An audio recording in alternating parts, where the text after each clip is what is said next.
There is no such thing as me and my inner being.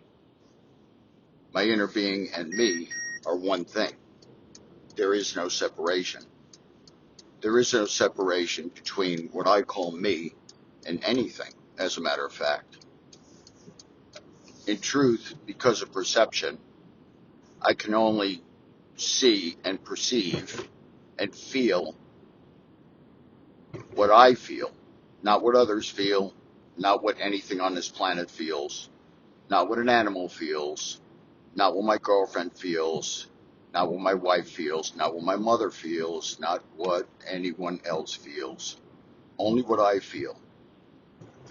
But I can feel what comes from them. And this is not only true of human beings, this is true of everything on earth. When you look at the sky and you have a calm, peaceful feeling, the sky and you are one. In truth, there is actually no space between you and the sky. Scientifically, anyone can tell you that in between you and the sky is air. The air simply is particles. And guess what? Everything you see in the sky, the cloud, everything is particles made essentially from the same source of things that are available on the earth. And you and me, we are the same as well, composed in a different manner. This is similar to saying that people take different chemicals or different parts of chemicals or different pieces of elements and compose them in different ways that are not natural. And these things we deem good or bad, but they may cause cancer, they may be harmless, but in truth, they're the very same things that are utilized and you eat and you touch and you breathe in other places on the earth. But it is the combination that makes the difference. Not that makes them good or bad. That's not my point here. What is my point is essentially those elements are the only ones that exist on this planet, and you and everything you see and everything you touch and everything that is here is composed of the same elements. There are no more. There's nothing coming in from another planet. There's nobody dropping off new materials. As a matter of fact, whatever materials exist are the materials that exist.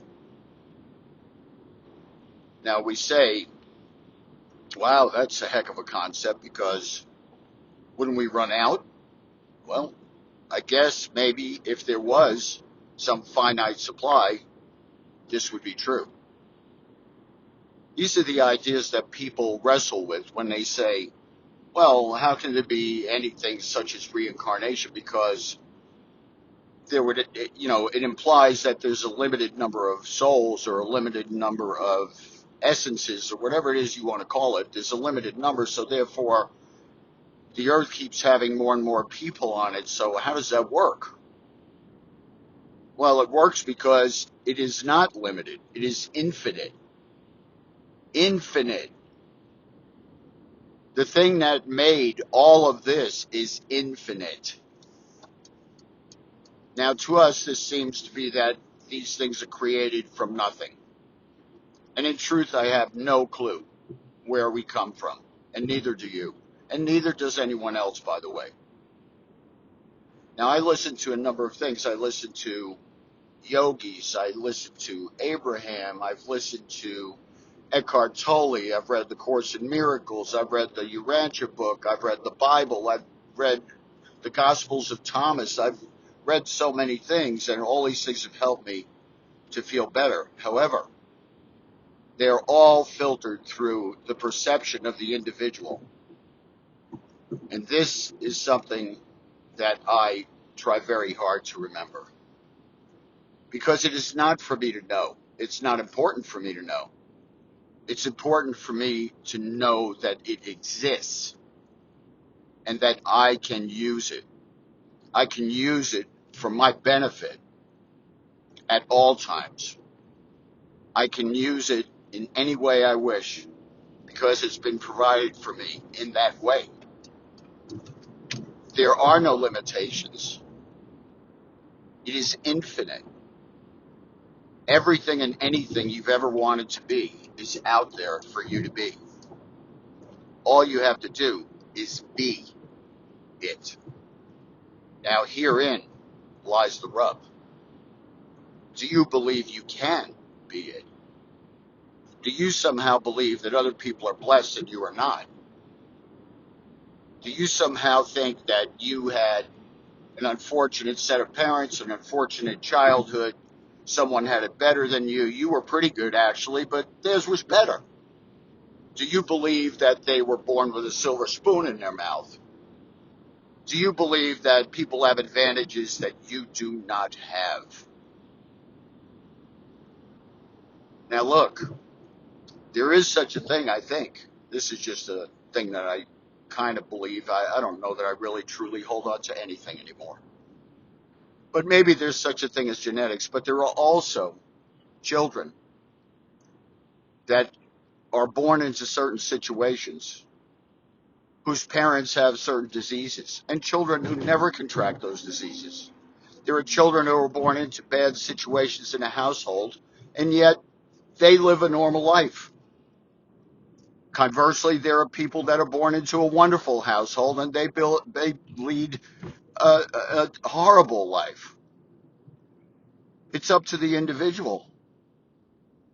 The choices also are infinite, and they're all made by you. You are exactly where you want to be right now, whether you like it or not. You are exactly what you want to be right now, whether you like that or not. You chose this. Now, maybe a 2-year-old child hasn't chosen yet, but if you notice, most 2-year-old children are pretty happy, regardless of what's going on around them. As a matter of fact, it really doesn't take much. It's just wonder after wonder after wonder of the earth and the world unfolding in front of their eyes. The beauty and the majesty of the world they are born into. Have you forgotten this? Or are you a person that was like me, a person who wanted to go back to being like a child? You know, the Bible says that you'll enter the kingdom of heaven as children. Well, there's all kinds of religious beliefs. There's beliefs that say, you know, you're going to see your family, you're going to see your wife. Well, kind of hard to do when you're a 2-year-old. So which one is it? No, this is a metaphor. This is a metaphor for what you are in your heart. Are you a child in your heart? Or are you just a very smart, well-educated adult who now has learned so much that you've taken everything that child thought and thrown it away? I tell you, look at things with the eyes of a child, and you'll be a lot happier.